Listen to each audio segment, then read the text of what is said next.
Adonias. Soubemos notícias do avô, Raimundo Caetano, bem antes da travessia dos Inhamuns. A saúde dele agravou-se e a festa de aniversário poderá não acontecer. Pensei em voltar para o Recife, obedecendo a pressentimentos de desgraça, receios que me invadem em todas as reuniões da família. Davi e Ismael consultam-me com os olhos, temem que eu desista da viagem. Não depende de mim para continuar, mas sou eu que intervenho nas disputas entre eles, desde quando tocávamos rebanhos de carneiros e feriu ao calcanhar numa tarde como essa. Tudo se assemelha ao passado, até os caminhos repetidos e o silêncio dos mortos. Fantasmas que andaram como ando, ansioso e de humor deprimido. Algum tempo dirijo o carro sozinho. Os primos subiram na carroceria da caminhoneta, expondo-se ao sol e à poeira do final da tarde, no mês de dezembro com prenúncios de chuva. Tamanha beleza é pura armadilha. Preciso de lentes para abstrair o azul do céu, as nuvens de cinema épico. O calor me enfada. Ele vem das pedras que afloram por todos os lados como planta rasteira. Nada lembra mais o silêncio do que a pedra, matéria-prima do sertão que percorremos em alta velocidade. De que maneira o primo Ismael arranjou dinheiro para comprar uma caminhoneta? É pergunta que ainda não fizemos. Deixamos para mais tarde os acertos de contas, afinal, nos juntamos depois de uma longa ausência. Durante muito tempo fomos apenas notícia. Observo as carnaúbas esguias como o corpo do primo Davi e revejo a tarde dolorosa. Ele fugindo nu, coberto apenas por uma camisa branca. O sangue escorrendo entre as pernas. Sinto a náusea de sempre, o pavor de não compreender nada, mesmo depois de anos de psicanálise. Desejo voltar, acelero o carro, recuo na poltrona. Retorno mais uma vez ao passado, à tarde em que tudo aconteceu, os olhos congelados nas imagens de uma câmera fixa, um trailer de 15 ou 20 minutos. Vou sair no meio do filme, não quero prosseguir. Prossigo entre campos de futebol de areia, margens comuns em estradas do Brasil. Rapazes se atracam em cima de uma bola, índio de tacape arrasando o inimigo. Cidades pobres, iguais em tudo, nas igrejas, nas praças, num boteco aberto às moscas. No posto rodoviário, um guarda federal espera a oportunidade de arrancar dinheiro de um motorista infrator. Mulher em motocicleta carrega uma velha na garupa e tange 3 vacas magras. 2 mitos se desfazem diante dos meus olhos num só instante. O vaqueiro macho, encourado, e o cavalo das histórias de heróis quando se puxavam bois pelo rabo. Imagino a casa dos meus avós derrubada por tratores, dando lugar a uma rodovia. O barulho forte das máquinas e as luzes dos faróis me deixam a impressão de que estou noutro planeta, mas não estou. O sertão continua na minha frente, nos lados, atrás de mim. O asfalto fede. Já chorei por causa dessa ferida preta cortando as terras. Agora eu me distraio com os carros que passam. Onde estão os caminhos abertos pelos antigos, os que elegeram essa terra para morar, trazendo rebanhos e levantando currais? Procuro o rio Jaguaribe, ele é apenas um leito de areia, lembrança adormecida de águas que se recolhem na seca e transbordam renascidas na estação das chuvas. Que fim levaram as árvores de porte? Só avisto o deserto cinza, sem um único verde. O sol, já no fim, aumenta os receios da noite, reluta em voltar a Arneiroz, temendo o encontro com minha família. Sua história, escrita em 3 séculos de isolamento, guardou-se em baús que não arejam nunca, por mais que debandemos em busca de outros mundos civilizados. Olho os 2 irmãos pelo espelho retrovisor, a pele morena de Ismael sobressai no fim da tarde. A cicatriz do rosto, as marcas que revelam sua origem de índio canela. Davi, o mais moço, tem a pele alva e os cabelos louros, nenhuma semelhança com o irmão. Para o carro e peço que desçam para a cabine. Começa a esfriar. Estiro as pernas e os braços, salto e grito. Os primos riem, me empurram brincando, gritam mais forte. Aparento normalidade, ajo como se estivesse feliz com o encontro e a viagem. Ismael assume o volante. Escureceu completamente. As folhagens iluminadas pelos faróis lembram um campo nevado. Não acho graça na comparação. As chances de chegarmos antes das 9 horas se tornam remotas por conta da estrada ruim. Os jornais da televisão mostram o abandono todos os dias. Podemos ser assaltados na próxima curva por bandidos armados de rifles em caminhonetas importadas como a nossa. Substituírem as pastagens de gado dos sertões por plantio de maconha. Dá pra colocar um CD? Pergunta Davi. Depende da música. É pagode? Brinca Ismael. Seu gosto musical pirou bastante, meu irmão. Prefiro você com um maracá, fazendo pagelança. Ismael fica calado. As referências à sua origem o irritam, embora seja impossível escondê-la. Não se vergonha do povo de Barra do Corda, por mais degradado que esteja, porém não suporta o desprezo da família cearense. Esquece que também são mestiços de índios jucás. Diz um palavrão e aperta o volante.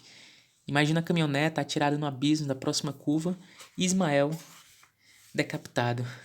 Revejo a cena antiga, Davi correndo, a camisa branca manchada de sangue, o avô Raimundo Caetano na janela, indiferente, como se assistisse a um telejornal. Tio Salomão no interior da casa, tio Natan atravessando a porta. Um cavalo dá volta, sangrando, esporiado. O cavaleiro é Elias, o outro irmão de Davi. Não aviste Ismael.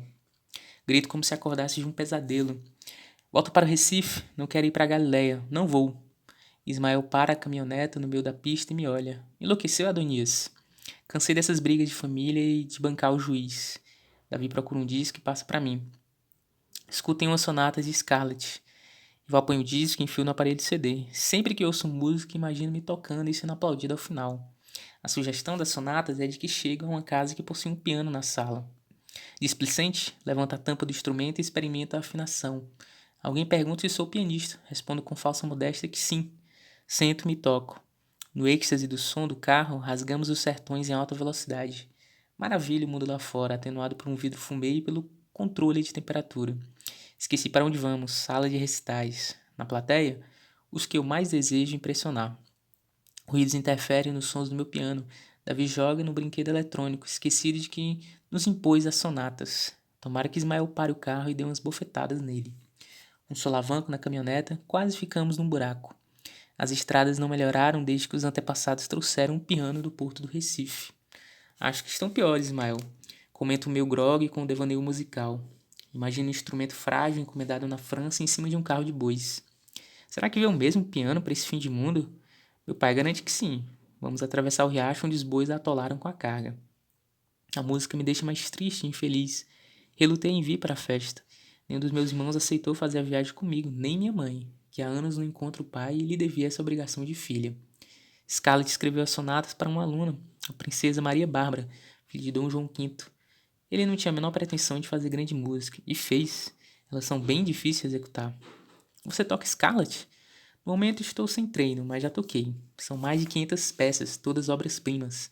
Elas surgiram de uma necessidade bem prosaica, dar aulas. Mas essa necessidade não deixa de ser a motivação do artista criador. É estranho como o sol desaparece rápido no sertão. Mal nos preparamos para a noite, voam pássaros que desconheço. Raposas atravessam a entrada, besouros batem no para-brisa do carro. Não identifico nenhum pio de ave acima da música. Meu pavor aumenta. Para onde vamos? O primo Ismael nos conduz. Sinto a garganta queimar, o corpo quente de febre. É uma obsessão. Por que vim? Quantas vezes me perguntei isso? Não consigo estabelecer vínculo com os dois primos. Um afeto que ajude a suportar a viagem. Se Joana estivesse comigo, seria mais fácil controlar a angústia. Eu falaria dos meus receios ou de coisas aparentemente sem significado para refazer os laços com o mundo. Mas ela precisou ficar. Não posso arrancá-la do trabalho sempre que desejo. Não é fácil largar os pacientes, o hospital, o consultório. Ligo o telefone celular, mas está fora de área de cobertura. Puxo conversa. Vocês lembram os nomes das árvores do sertão? Eu nenhum, responde Davi. Sou absolutamente ignorante em botânica. Não distingo mangueira de mamoeiro. A floresta maranhense eu ainda conheço, apesar dos anos na Noruega. A conversa precisa de um sopro para não se apagar. Davi, agora estirado no banco traseiro, botou o joguinho. Ismael mantém o olhar fixo na estrada, atento às curvas e aos animais que atravessam a pista. Baixo o volume do som, insisto em trazê-los para junto de mim, como se eles fossem minha tábua de náufrago. Meu pai exigia que eu memorizasse as plantas da caatinga, por mais insignificantes que me parecessem. Eu recitava os nomes, mas era incapaz de reconhecer as árvores. Você ainda lembra de algum? Lembro de todos, Ismael. Recitei os nomes com orgulho da memória e depois recaí na tristeza. O meu conhecimento me parecia inútil. Nunca usei em nada. Atravesso os sertões vislumbrando sombras negras, os restos vegetais dessa memória. Carreguei esses nomes como se fossem fantasmas, sentindo-me culpado se os esquecia.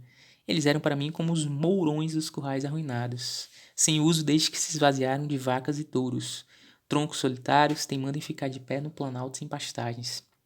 Sem rebanho, sem gente. Consternado, lembrei da família. Ela ainda se agarra à terra que já foi rica e assegurou o poder. E hoje sobrevive como um criatório de gente que mal nasce, vai embora. Ismael exultou com a minha lembrança. Gritando, bateu as mãos no volante. A memória comum nos aproximava. Refazia laços que eu imaginava desfeitos. Adonias, eu vou dizer os nomes das árvores que conheço. Sei detalhes das folhas, dos troncos e da floração de cada uma delas. Não pense que essa lembrança é inútil. Ela me serviu muito no tempo que fiquei preso na Noruega. Quando não tinha nada que fazer, eu imaginava a floresta, as plantinhas mais bestas. Escrevia os nomes no caderno, desenhava as flores e chorava arrependido do rumo que dei à minha vida. Só desse jeito eu aliviava a depressão. Deixei que falasse. Qualquer hora dessas, conto minha história. Sei que falam horrores de mim. Até o avô Raimundo Caetano que me adotou e me deu nome. Pôs a mão direita sobre minha coxa e olhou para mim. Os homens da família costumam tocar o interlocutor enquanto falam. O toque me provoca medo.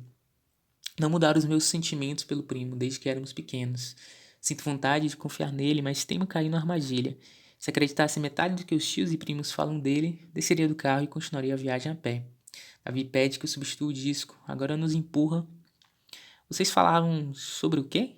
Sobre árvores. Sou analfabeto no assunto, já disse. Então fale de animais. Falem vocês, vou ouvir os prelúdios.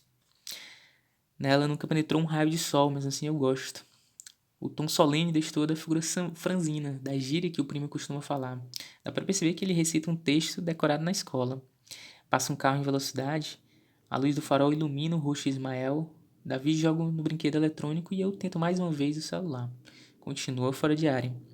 Nessa hora, estarei em casa jantando com Joana e as crianças, ou lendo no quarto delas. Toda noite cumprimos o ritual de botá-las para dormir. O mundo parece sem assombros, com luzes acesas, televisão ligada, computadores, telefones tocando. Bate o som, Adonias, e vamos continuar a conversa. Davi caiu no sono. Diminuo a altura da música com cuidado para não despertá-lo. Ismael acende um baseado, dá um trago longo, me olha cúmplice e antes que eu manifeste desejo ou repulsa, estende-o para mim. Obrigado, não fumo. Este fumo é de barra da corda. Já abastecemos o Brasil com a melhor maconha. Ri alto, toca novamente a minha coxa, contraio-me. Percebo sinais de euforia cannabis e me disponho a um novo estágio de conversa. Melhor que o silêncio e a música. Cheiro as pernas, alongo a coluna, faço exercício para os olhos cansados.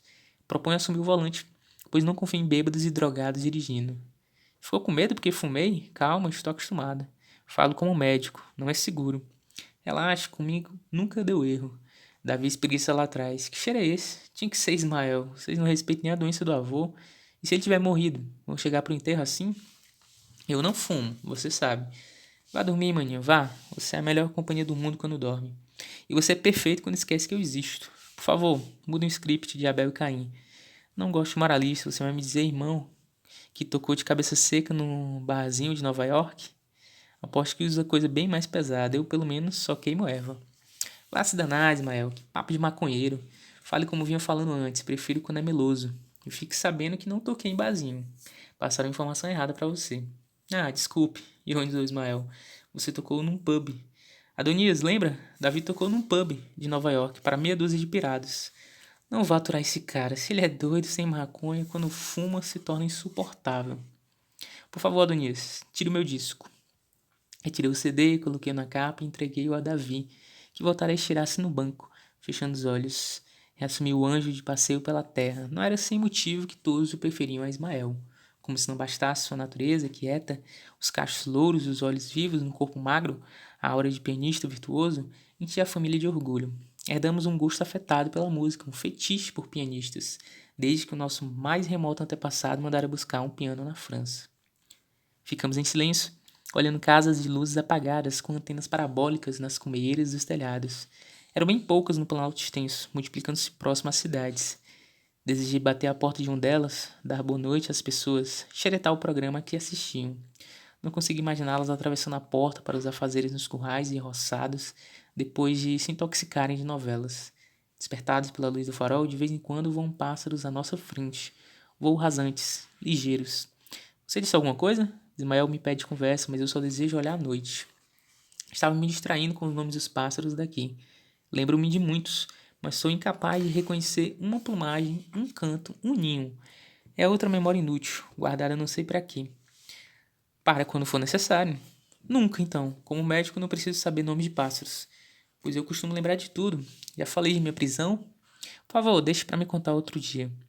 Ismael não se ofende com a recusa, apesar do temperamento violento, é generoso e gosta de aconselhar como um velho. Talvez seja o mais moralista da nossa geração de primos. Olho seu rosto moreno, cheio de marcas e reconheço a genética dos Inhamuns. Sinto fascínio e repulsa por esse mundo sertanejo. Acho que o traio quando faço novas escolhas.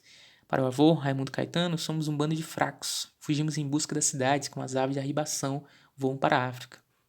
Imagina os antepassados chegando aqui. Homens, mulheres e crianças, no nome de animais ou a pé. Havia pasto nos anos de inverno e corriam muitos bichos. Pense no medo que sentiam das flechas dos índios, de cobra, de onça. De noite, nosso povo deitava no chão e olhava as estrelas. Seu povo também são os Canela, de Barra do Corda. Insisto na sua origem, mas ele finge que não escuta.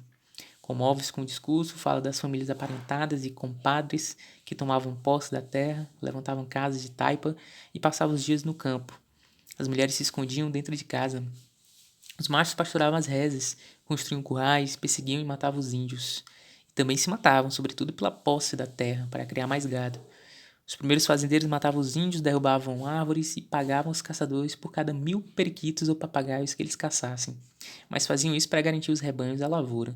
Eles não sabiam as consequências da destruição, como os fazendeiros de hoje agiam por ignorância. Esse é o discurso mais careta que já escutei, Ismael. Em nome dos parentes que o rejeitam, você se orgulha até do massacre dos índios. Esquece que é um deles? Os índios daqui foram incorporados. Foram dizimados. Inventaram a história de que os machos aceitaram o sacrifício porque os brancos casariam com as fêmeas e assim a raça seria preservada. Isso é mentira.